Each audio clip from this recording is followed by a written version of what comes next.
a crowd. There's always something happening and it's usually quite loud.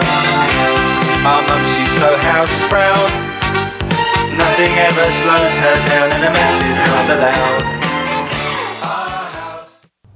Jay, welcome, a building inspector, and let me just say why it's my least favorite part. When you come in, really to an extent the sale hinges on what you find about the house.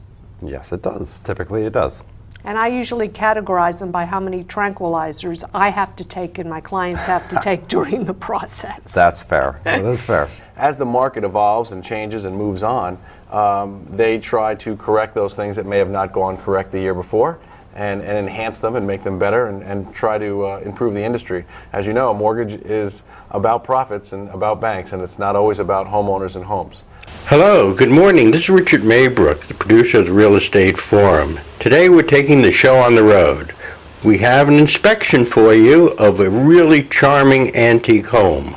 What's new, Bob? What do you see going on in terms of, you know, your role in real estate, and how is the government trying to help with what's happening? Well, I chair the Banks Committee, and we have been extremely busy the last couple of years in trying to keep people in their homes. I'm sure you have some interesting stories. Can you share one or two of them with us of what you found in houses? We did find a dead body once in a house. No. Absolutely. We actually charge extra for that now. One question that I always get, and it's sort of like, Mommy, are we there yet? Are we there yet? Have we reached the bottom of the real estate market yet? But let me just parenthetically say one thing. Sure. Subprime loans were all by the national banks. Not one Connecticut local community bank or credit union, state charter credit union, wrote a subprime loan. So we were really reacting at the national banks, protecting not the state chartered banks here in Connecticut. Jay, before we go upstairs, these are really beautiful old beams. This is the way they used to build them. They used to cut a tree down, shave it down on one side, and just install it. One of the more important parts of inspecting a historical home is making sure that these are all intact. It's very important to look for the hairline fractures, if you notice. And if you see a little hairline fracture right there. Oh boy, I wouldn't have noticed that. There's also a little hairline fracture right there. This particular joist right here has been compromised and probably is going to need a little bit of reinforcement. The point is, we all have to move forward. We have to analyze the situation. We have to be informed.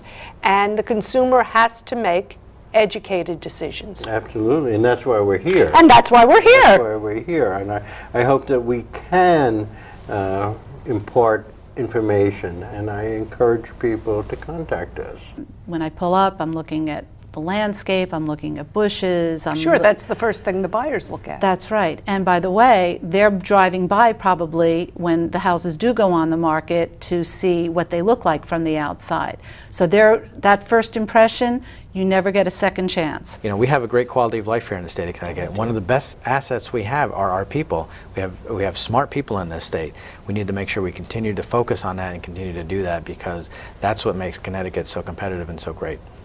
This is Richard Maybrook saying goodbye until next time. And let me say, watch out for those last stairs. Bye. Our house in the middle of our street. Our house in the middle of our house. It has a crowd. There's always something happening and it's usually quite loud. Our mum, she's so house proud. Nothing ever slows her down and a mess is not allowed.